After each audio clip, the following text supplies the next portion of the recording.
Hi class 8, welcome to our channel Learn Academy. Please subscribe this channel and press bell icons.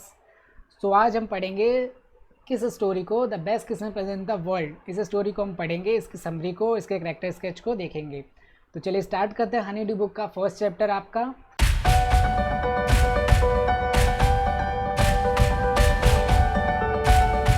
तो देखिए सबसे पहले जो character sketch आता है आपके सामने वो आता है जिम मैकफॉर्सन का। देखिए जो जिम मैकफॉर्सन थे वो क्या थे, वो ब्रिटिश सेना के लीडर थे। जो ब्रिटिश आर्मी थी ना उसके ये लीडर थे। वर्ल्ड वार 1 के अकॉर्डिंग जो ब्रिटिश आर्मी थी, इंग्लिश आर्मी थी, उसमें ये लीडर हुआ करते थे। ठीक है, अब जब ये फौज में नहीं थे तब ये क्या करते थे, तब ये एक टीचर थे डॉर्सेट स्कूल में। और वो डॉर्सेट कहाँ पे स्थित है, वेस्ट इंग्लैंड में। और ये बहुत ज़्यादा एम्बिशियस और हार्ड वर्किंग थे। ठीक है स्टूडेंट्स, और he had a loving wife, वो अपनी वाइफ से बहुत ज़्यादा प्यार करते थे, अपने वाइफ के लिए बहुत ज़्यादा आशा और उम्मीद रखते थे, बहुत ज़्यादा सेंसिटिव थे। अपनी वाइफ को ये हमेशा हर रोज़ एक लेटर लिखा करते थे। और वो अपनी वाइफ के द्वारा जो मार्जीपान होता है, एक केक होता है, ठीक है, वो मार्जीपान जो बनाती थी उन्हें बहुत ज़्यादा पसंद था। और वो हमेशा से ही अपनी वाइफ, उनकी जो वाइफ थी वो हमेशा अपने हस्बैंड यानी जिम मैकफॉर्सन का वेट क्या करती थी। वो पता 101 ईयर तक वेट करती रही थी अपने हस्बैंड का आने का वापस, ठीक है, कि वो वर्ल्ड वार से वापस लौट के आएंगे। तो ये जिम मैकफॉर्सन का कैरेक्टर स्केच था। उसके बाद देखिए कॉनी मैकफॉर्सन कौन थी। कॉनी मैकफॉर्सन जिम मैकफॉर्सन की वाइफ थी। ठीक है, अब जो जिम मैकफॉर्सन की वाइफ थी कॉनी मैकफॉर्सन, वो बहुत ही खुले दिल की लेडी थी और एक ब्रेव लेडी थी। वो उनको पता था जो उनके हस्बैंड है वो ब्रेव पर्सन है, एक आर्मी ऑफिसर है, तो उन्हें भी स्ट्रांग होना पड़ेगा। और वो हमेशा जब भी जाते थे जंग पे तो अपनी वाइफ को लेटर लिखा करते थे कि वो ठीक है या नहीं है, अपने बारे में बताया करते थे। जब वो जहाँ पे रहते थे, जहाँ भी उनकी ड्यूटी लगती थी, तो अपनी वाइफ को वो लेटर लिखा करते थे। और जो कॉनी मैकफॉर्सन थी ना, उन्होंने पूरी लाइफ अपना हस्बैंड का वेट किया कि वो एक ना एक दिन ज़रूर आएंगे। और अपने पति से, अपने हस्बैंड से बहुत ज़्यादा प्यार करती थी, एक्सट्रीमली लव करती थी। लेकिन उनके साथ एक बहुत ही बुरी दुर्घटना होती है। वो क्या होता है ना, उनके घर में आग लग जाता है और जिसके कारण उनका जो बॉडी होती है थोड़ा पार्शली बर्न हो जाती है, जल जाती है, क्योंकि उनका घर जो होता है उसमें आग लग गया होता है और घर टूट गया होता है। तो ये कॉनी मैकफॉर्सन का कैरेक्टर स्केच था। उसके बाद हैंसुल्फ कौन थे। हैंसुल्फ जो थे वो जर्मन सेना के लीडर थे वर्ल्ड वार के अकॉर्डिंग दौरान। ठीक है, ड्यूरिंग वर्ल्ड वार ये हैंसुल्फ जो थे जर्मन के लीडर थे। अब ये जो हैंसुल्फ थे वो किसके अगेंस्ट थे, जर्मनी किसके अगेंस्ट थी, ब्रिटिश सेना की, यानी मैकफॉर्सन के अगेंस्ट थे। लेकिन हैंसुल्फ कैसे पर्सन थे, हैंसुल्फ जब वो नहीं थे, आर्मी ऑफिसर नहीं थे, तब ये क्या किया करते थे, ऑर्चेस्ट्रा में, डसलडॉर्फ में वर्क किया करते थे। ठीक है, अब वो इनका जो पर्सनैलिटी थी कैसी थी, ये बहुत ही ज़्यादा, ये भी बहुत ज़्यादा फ्रेंडली इंसान थे और इन्हें फुटबॉल खेलना, एडवेंचरियस माइंड और एडवेंचर करना पसंद था।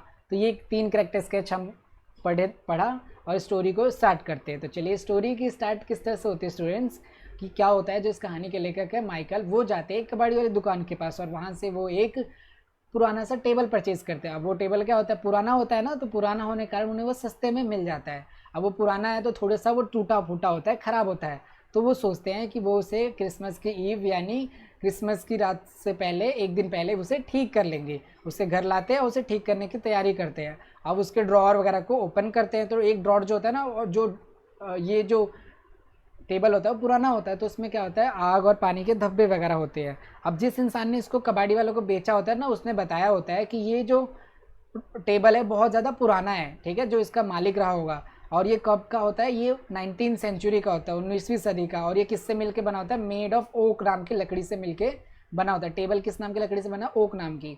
द लास्ट डोर हैड, अब जो इसका लास्ट डोर होता है वो स्टक हो जाता है, मतलब वो अड़क जाता है, खुलता नहीं है एक जगह से। तो वो जो लेखक है वो बहुत ज़्यादा फोर्स लगाते हैं, इसकी मरम्मत कर रहे होते हैं वो।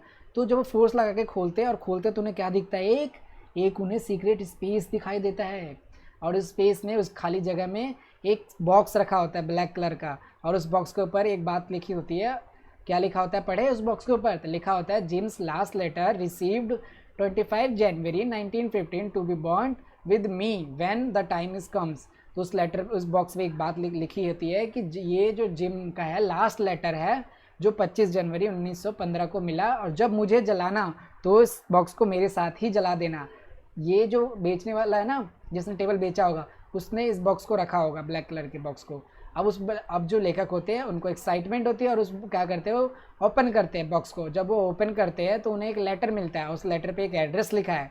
ठीक है, बॉक्स को ओपन किया, लेखक ने, और उसमें क्या लिखा था, एक लेटर था, और लेटर के ऊपर क्या लिखा था, Mrs Jim McPherson 12 Copper Beeches Bridport, the date was December 26, 1914। मतलब कि ये बातें लेटर के अंदर लिखी होती है, ये एड्रेस लिखा होता है, ये किसने लिखा होता है, जिम मैकफॉर्सन ने अपने वाइफ कॉनी मैकफॉर्सन के लिए ये चीज़ लिखी होती है।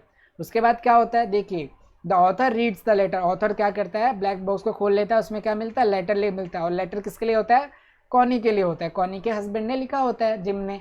तो अब उसके अंदर क्या लिखा होता है, वो लेटर को पढ़ना चालू करता है ऑथर, ठीक है।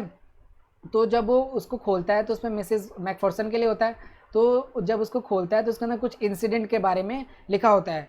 वो जो जिम मैकफॉर्सन थे उनके साथ एक दुर्घटना घटती है, अब वो क्या दुर्घटना घटती है वो इस लेटर के अंदर लिखा होता है। क्रिसमस वाले दिन उनके साथ ही इंसिडेंट होता है, और उस इंसिडेंट को उन्होंने इस लेटर के अंदर लिखा होता है।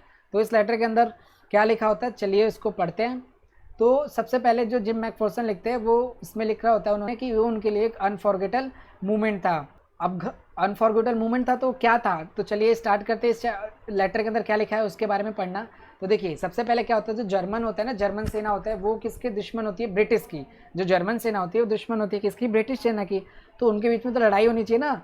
वो क्या होता है, अपने अपनी जगह पे होते हैं, जर्मन सेना अपने इलाके में होती है और जो ब्रिटिश सेना अपने इलाके में होती है। तो ब्रिटिश सैनिक ऐसे बैठे होते हैं, तो देखते हैं कि जर्मन की तरफ से सडनली एक सोल्जर आ रहा है हाथ हिलाते हुए और उन्हें विश कर रहा है कि मैरी क्रिसमस, मैरी क्रिसमस।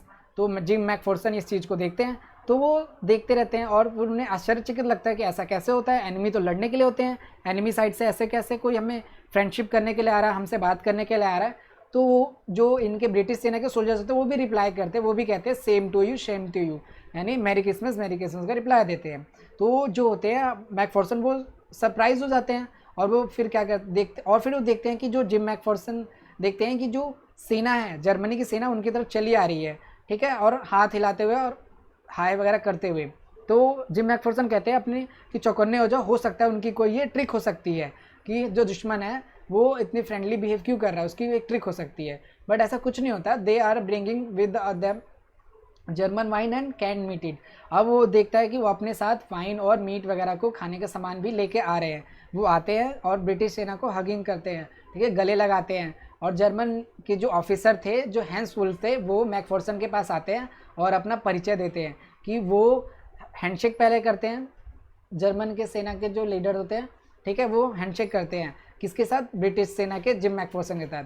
और वो कहते हैं, अपना इंट्रो देने लगते हैं। वो कहते हैं कि वो जर्मन ऑफिसर सेड, जो कहते हैं कि वो डसलडॉर्फ में रहा करते थे, प्लेड केलियो सेलियो नाम की वो होती है एक इंस्ट्रूमेंट, वो सिस्टम में बजाया करते थे। मतलब कि जर्मन के जो लीडर है ना, हैंस वुल्फ, वो इंट्रो दे रहे हैं अपना, वो बता रहे हैं कि वो डसलडॉर्फ में स्केलियो बजाया करते थे और चेस्टा में, ठीक है। और उन्होंने अपना नाम भी बताते हैं, वो कहते हैं कि मेरा नाम हैंस वुल्फ है।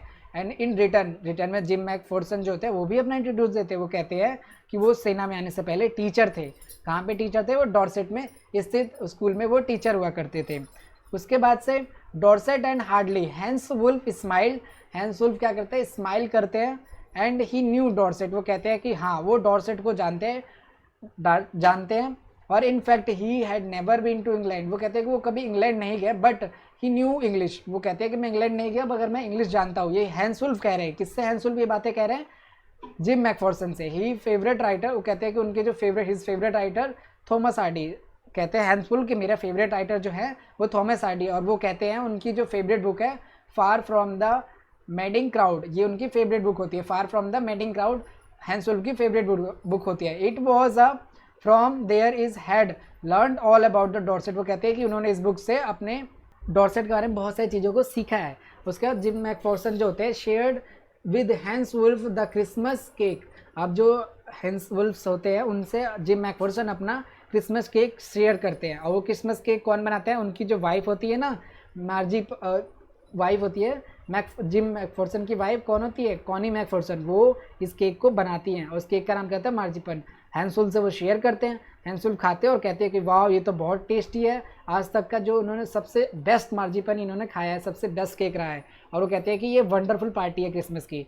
फिर वो देखते हैं कि हर एक सेना के जो लीडर जो वो थे, उनके वो थे आर्मी ऑफिसर से, वो क्या कर रहे हैं, फुटबॉल खेल रहे हैं, एक साथ मैच खेल रहे हैं, ठीक है। फिर क्या होता है, जो जो सेना होते हैं ना, सेना होती है, आर्मी ऑफिसर्स होते हैं, जो आर्मी उनकी टीम के अलग अलग, जैसे कि मान लो जर्मनी की टीम हो गई और ब्रिटिश वालों की टीम हो गई, तो वो दोनों क्या करते हैं, उन दोनों की टीम क्या करती है, फुटबॉल खेलती है एक साथ मिलकर, ठीक है। और जो जिम मैकफॉर्सन है और हैंस होल्प है अपनी अपनी टीम को हौसला बढ़ाते हैं, क्लैपिंग करते हैं, ठीक है। उसके बाद से सेलिब्रेशन होती है। अब क्या होता है, फुटबॉल के बाद क्या होता है, वो लोग एक साथ ड्रिंक करते हैं, खाना खाते हैं और टाइम स्पेंड करते हैं। फिर हैंसुल क्या करते हैं, जिम मैकफॉर्सन को सैल्यूट करते हैं और धीरे धीरे अपने खेमे में, अपने एरिया में, अपने इलाके में वो चले जाते हैं।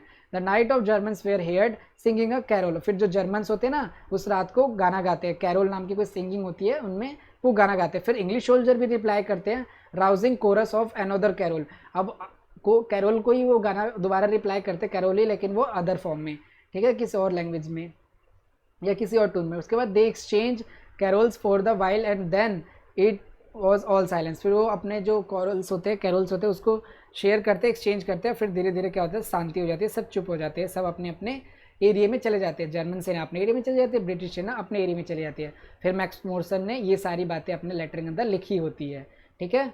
तो ये सारी चीज़ें उस लेटर के अंदर लिखी पड़ी थी कि किस तरीके से आज जर्मन सेना उनके पास आई, उनसे हैंडशेक किया, वो हैंड्स होल्ड से मिले, किस तरह से उन्होंने केक शेयर किया, किस तरह से उन्होंने पार्टी करी, ड्रिंक करा, खेला। ये सारा का सारा उनके लिए बहुत ही न्यूली और अद्भुत एक्सपीरियंस रहा, अच्छा इंसिडेंट रहा।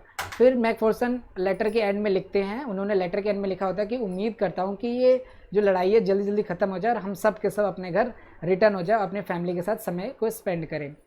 अब जो ये लेटर को कौन पढ़ रहा, ऑथर पढ़ रहा था। फिर लेटर को जो ऑथर पढ़ लेता है तो उसको पुट कर मतलब रख देता है एनवलप के अंदर, ठीक है। और वो सोचता है कि वो इस लेटर को इसकी जो मालकिन है कौनी, उनके पास पहुंचाएगा। फिर वो एड्रेस पे पहुंचता है, पहुंचाने के लिए चल देता है, ठीक है। फिर वो जाके देखता है कि वो जो कॉनी मैकफॉर्सन है उनका घर हाउस नंबर 12 होता है, वो क्या होता है, जल चुका होता है, ठीक है, और टूट चुका होता है। तो वहाँ पे तो वो होती नहीं है। फिर उन्हें पता लगता है कि जो जिम मैकफॉर्सन की वाइफ है कॉनी मैकफॉर्सन, वो एक नर्सिंग होम में रहती हैं और वो 101 यानी 101 ईयर्स ओल्ड की हो चुकी हैं। अब जब वहाँ पे जाते हैं तो author want to the nursing home, author जो होता है नर्सिंग होम में जाता है और वहाँ पे मिलता है द मीट द मार्टन, वहाँ पे एक मार्टन होते होंगे वहाँ के जो देख रेख करते, तो उनसे मिलता है। और वो जो मैकफॉर्सन है, मैकफॉर्सन की वाइफ है कॉनी मैकफॉर्सन, उनसे ऑथर मिलने की कोशिश करता है। फिर वो, लेकिन जो वहाँ के दो देख रेख करने वाले लोग होते हैं वो बताते हैं कि जो कॉनी मैकफॉर्सन है अब वो बातों को भूलने लगती हैं और बहुत ही ज़्यादा खोई खोई सी रहती है, क्योंकि अब उनकी एज भी हो चुकी है। अब जो ऑथर है वो क्या करता है, कॉनी को लेटर देने की कोशिश करता है और वो देखता है कि जो कॉनी है वो एक बेंच पे बैठी हुई हैं अपनी जगह पे। तो ऑथर जाते हैं और लेटर को देते हैं, बट वो जब कहते हैं कि ये लेटर लीजिए तो वो उनको सुनाई नहीं देता, क्योंकि वो अब ओल्ड हो चुकी है, 101 ईयर्स ओल्ड की वो हो चुकी होती है। उसके बाद से क्या होता है कि जो कॉनी मैकफॉर्सन है वो ऑथर की तरफ देखती है और उन्हें ऐसा लगता है कि ये ऑथर ही जिम मैकफॉर्सन यानी उनके हस्बैंड है। और वो बिना कुछ सोच समझे उन्हें, उनके आंखों में आंसू आ जाता है और वो कहती हैं कि जिम, आप तुमने वादा करा था कि तुम वापस आओगे और आज तुम वापस आ गए। यानी ऑथर को ही वो अपना हस्बैंड जिम समझ चुकी होती है, ठीक है।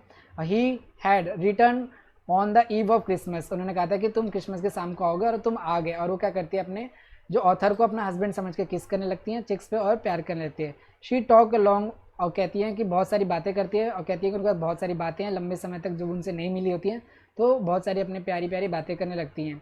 और उन्हें लगता है कि जो लेखक है वही इनके हस्बैंड है और वो उनके लिए बहुत अच्छा गिफ्ट होता है। और कहती हैं कि शी सेड, वो बोलती हैं that she had got a the best Christmas present. वो कहती हैं कि उन्हें विश्व का सबसे बेहतरीन क्रिसमस गिफ्ट मिला है। तो यहाँ पे हो जाती है आपकी स्टोरी फिनिश। अगर आपको समझ आई और चैप्टर अच्छा लगा तो सब्सक्राइब कर दीजिए और बेल आइकन को प्रेस करिए और फिर मिलते हैं हम अपने नेक्स्ट स्टोरी में। Thank you, all the best.